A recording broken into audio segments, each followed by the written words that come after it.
ನಮಸ್ಕಾರ. ನನ್ನ ಹೆಸರು ನವೀನ್ ಅಂತೇಳಿ, ಬಿಡದಿ ಪುರಸಭೆ ಸದಸ್ಯ.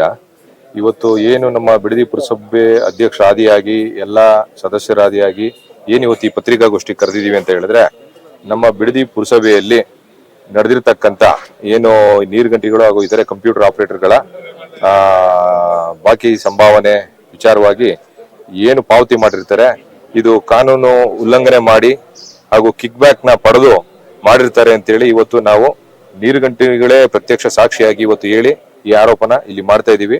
ಈ ಆರೋಪದಲ್ಲಿ ಯಾರು ಭಾಗಿಯಾಗಿದ್ದಾರೆ, ಮುಖ್ಯಾಧಿಕಾರಿ ಇರ್ಬೋದು, ಇನ್ನ ಬೇರೆ ಕೌನ್ಸಿಲರ್ ಇರ್ಬೋದು, ಇನ್ನೊಬ್ರು ಇರ್ಬೋದು, ಸಂಬಂಧಪಟ್ಟವರು ಅದ್ರದ್ದೇನಿದೆ ತನಿಖೆಗೆ ನಾವು ಶಿಫಾರಸು ಮಾಡ್ತಾ ಇದೀವಿ. ಇವತ್ತು ಲೋಕಾಯುಕ್ತಕ್ಕೆ ಇರ್ಬೋದು, DMA ಇರ್ಬೋದು, DC ಅವ್ರಿಗಿರ್ಬೋದು, ಇದರಲ್ಲಿ ಯಾರೆಲ್ಲ ಭಾಗಿಯಾಗಿದ್ದಾರೆ ಅವರೆಲ್ಲರೂ ಕೂಡ ನೇರ ಹೊಣೆ. ಡ್ರಾ ಮಾಡಿದ್ದಾರೆ. 1 ಕೋಟಿ ದುರುಪಯೋಗ ಅಂತ ಹೇಳಿದ್ರೆ 1,65,00,000 ಮೊತ್ತವನ್ನ ನಮ್ಮ ಮುಖ್ಯಾಧಿಕಾರಿಗಳಿಗೆ ಪವರ್ ಆಫ್ ಡೆಲಿಗೇಷನ್ ಕೊಟ್ಟವ್ರು ಯಾರು? ಅದನ್ನ DC ಅವರೇ ಅನುಮತಿ ಕೊಡಬೇಕು.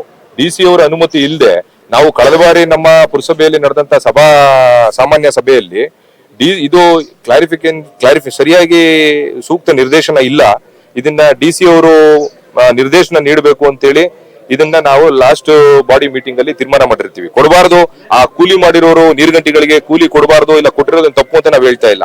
ಅವರ ಒಂದು ಶ್ರಮದ ದುಡ್ಡಲ್ಲಿ ಇವರು ಹಣನ ಪಡ್ಕೊಂಡು ಮಾಡಿರೋದನ್ನ ನಮ್ಮೆಲ್ಲರ ವಿರೋಧ ಇದೆ. ಯಾಕೆಂದ್ರೆ ಇದು ನಮ್ಮ ಬಿಡದಿ ಪುರಸಭೆ ಏನಿದೆ, ಬಿಡದಿ ಸಾರ್ವಜನಿಕರ ಹಣ ಇದು. ಸೊ ಹಾಗಾಗಿ ನಾವೇನ್ ಹೇಳ್ತೀವಿ ಅಂತ ಹೇಳಿದ್ರೆ, ಇದರಲ್ಲಿ ಯಾರು ಭಾಗಿಯಾಗಿದ್ದಾರೆ ಅವರು ಕಾನೂನು ಕ್ರಮ ಇದ್ರೆ ನಮ್ದೇನು, ಇದ್ರಲ್ಲಿ ಏನು ಕಾನೂನು ರೀತಿ ಇದ್ರೆ ಕಾನೂನು ರೀತಿ ಇವ್ರು ಮಾಡಿದ್ರೆ ನಮ್ದೇನು ಇದರಲ್ಲಿ ವಿರೋಧ ಇಲ್ಲ.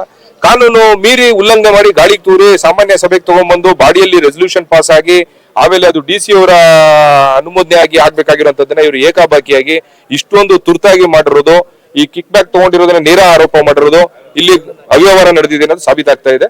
ನನ್ನ ಮಾತು ಮುಗಿಸ್ತೀನಿ ಇಷ್ಟ ಹೇಳಿ. ನವೀನ್ ಅಂತ ಹೇಳಿ.